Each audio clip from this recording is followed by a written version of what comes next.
नहीं सर, वैसी कोई बात नहीं है। सिर पर बस एक छोटी सी चोट लगी है। नहीं सर, मैं सब संभाल लूंगा, आप टेंशन मत लीजिए। ओके सर, जय हिंद। अंदर आ जाऊं सर? आइए। क्या हुआ, आप यहाँ? यूं ही सर, आपसे मिलने के लिए चला आया। ये आपके लिए लेकर आया हूं। गहरी चोट तो नहीं लगी ना? मैं ईश्वर से प्रार्थना करता हूं कि आप बहुत जल्द स्वास्थ्य लाभ करें। एक बात जानते हैं सर, आपके जैसे ऑनेस्ट, आपके जैसे रिस्पॉन्सिबल पुलिस ऑफिसर की इस स्टेट को बहुत जरूरत है। डराना चाहते हैं? जी जी जी जी जी, क्या कह रहे हैं सर? मैं तो सर सजेशन दे रहा हूं।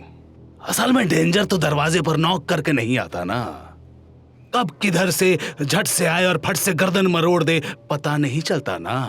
पुलिस की नौकरी जब से ली है ना, तो ये सब छोटी मोटी चोटें तो लगती रहती हैं। आपको अगर लगता है कि ये सब करने से मैं भाग जाऊंगा, गलत सोचते हैं आप। मैं जिस भी इलाके में जाता हूं, या तो क्रिमिनल्स के कैरेक्टर को चेंज करता हूं, या तो उनका चैप्टर ही क्लोज कर देता हूं। वही मेरी ड्यूटी है। बस मनाइए कि ऐसा ना हो कि आज मैं फूलों का गुलदस्ता लेकर आपके घर आया हूं और एक दिन फूल की माला लेकर आपके यहां आना पड़ जाए। धमकी दे रहे हैं? धमकी मानेंगे तो धमकी, सजेशन मानेंगे तो सजेशन।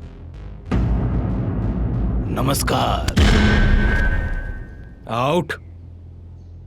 Get well soon.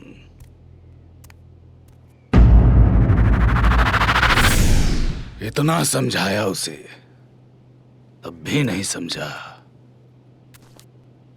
समझेगा, अब की समझेगा। शंकर सिंह के मुंह से निवाला छीनने का रिजल्ट क्या होगा अब समझेगा। है विक्रम, उस अभिजीत को मारकर उसको उसके व्हाट्सएप स्टेटस में दे दे, ताकि उसकी फैमिली फ्रेंड उसका क्रियाक्रम अच्छे से कर सके।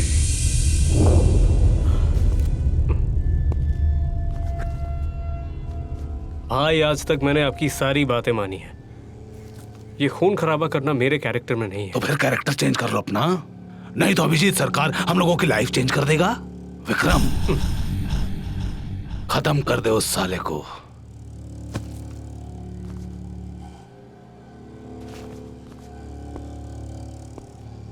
लेकिन भाई, एक पुलिस ऑफिसर को मारना मेरे ख्याल से ठीक नहीं होगा। हाँ भाई, बात तो सही है। पुलिस को मारने से बात बिगड़ जाएगी। और अभिजीत बाबू के जैसे एक ईमानदार पुलिस ऑफिसर का खून करना, ये मेरे बस की बात नहीं है। विक्रम, विक्रम, हम लोग भी तो इसी देश के वासी हैं ना? हम लोगों के भी तो फैमिली है ना? अभिजीत सरकार अगर हम लोगों का बिजनेस को चौपट कर दे तो हमारी फैमिली बिना खाए मर जाएगी, समझ। और जो साला हमारे पेट पर लात मारने की कोशिश कर रहा है, तो उसकी तरफ से बात कर रहा है। मैं उसकी तरफ से बात कर रहा है नहीं कर रहा मैं भाई। और उसका खून कर देने से कोई प्रॉब्लम नहीं सॉल्व होने वाला। तो फिर ये प्रॉब्लम कैसे सॉल्व होगी बोल? वो मैं देख लेता हूं।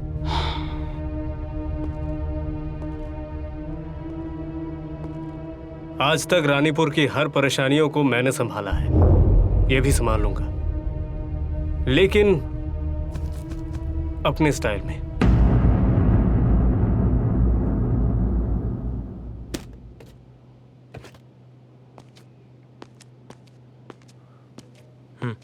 बैठो। बोलो, क्या बोलना है? आप यहां से चले जाइए सर। आपने शंकर सिंह से पंगा लिया है, वो आपको नहीं छोड़ेगा। अच्छा, तुम भी तो शंकर के ही आदमी हो, तो तुम मेरी इतनी चिंता क्यों कर रहे हो? मुझे पता है कि आप एक अच्छे इंसान हैं, इसीलिए चेतावनी दे दी। Thank you. लेकिन तुम मेरे बारे में चिंता मत करो। लेकिन यहाँ पे आने से पहले मैं जान के आया हूँ कि ये शंकर सिंह मुझे कितनी हानि पहुंचा सकता है। मुश्किल क्या है पता है? इस अभिजीत सरकार के जीवन में ना बैक गियर नहीं है। वो भागना नहीं जानता, जानता है सिर्फ अपने कर्तव्य और दायित्वों का पालन करना। अच्छा एक बात बताना मुझे, तुम्हें देखने से लगता है एक अच्छे घर के लड़के हो, तो तुम ये शंकर सिंह जैसे माफिया के पल्ले में कैसे पड़ गए?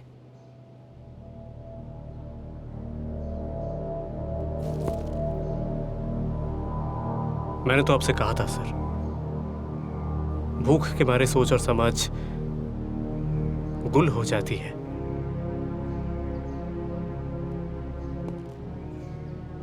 मेरे पिताजी इस खदान में एक मजदूर थे। गैर कानूनी कोयले के चोरी का रिपोर्ट वो पुलिस को देने जा रहे थे। रास्ते पर उनकी मौत हो गई। मत जाओ। इस रिपोर्ट को जमा करते ही दोषियों को सजा मिलेगी। जो भी सबूत मेरे पिताजी के पास थे सारे चोरी हो गए। आज तक मुझे पता नहीं चला कि मेरे पिता का हत्यारा कौन था। माँ किराया नहीं दे पा रही थी, किराएदार ने हमें घर से निकाल दिया। निकल जा, ऐसा मत निकल जा मनहूस। दीदी ऐसा मत कीजिए। हम कहाँ जाएंगे दीदी? आप ही बताइए हम कहाँ जाएंगे? इस बीमारी में अपने बच्चे को लेकर मैं कहाँ जाऊँ? बीमार माँ के साथ मैं फुटपाथ पर रहने लगा। कई रात हमने भूखे बिताए। हत्यारे का पता लगाने हम पुलिस के पास गए थे, लेकिन वहां से भी हमें निकाल दिया गया। चल निकल यहाँ से। तेरे बाप के तरह खदान में दब के कितने लोग मर गए और तू यहाँ न्याय मांगना है? भाग ऐसे, भाग। उठ बेटा उठ। फिर मुझे खोकुन भाई मिले। उठ उठ। क्या हुआ? चाचा, मैं अपने पापा की मौत का इंसाफ मांगने आया था और इन लोगों ने मुझे धक्के मारकर निकाल लिया। मत रो बेटा मत रो पागला। ये लोग किसी की नहीं सुनते। यहाँ पे सिर्फ लेन देन होती है, लेन देन। चल मेरे साथ, खा खा। देख के लगता है बहुत दिनों से खाया नहीं है तूने। हाँ चाचा, मैं 4 दिनों से भूखा हूँ। आहा, खा ले पेट भर के खा ले, खा। चाचा, मेरी माँ भी कई दिनों से भूखी है, उनके लिए थोड़ा खाना होगा? बिल्कुल होगा, क्यों नहीं होगा। वो भला क्यों भूखी रहेगी?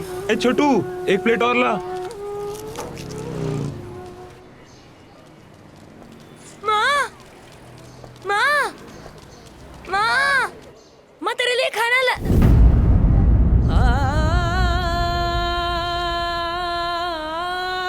माँ, माँ, देख ना माँ, माँ देख मैं तेरे लिए खाना लाया हूँ। माँ कुछ तो बोल माँ, मैं तेरे लिए खाना लाया हूँ माँ।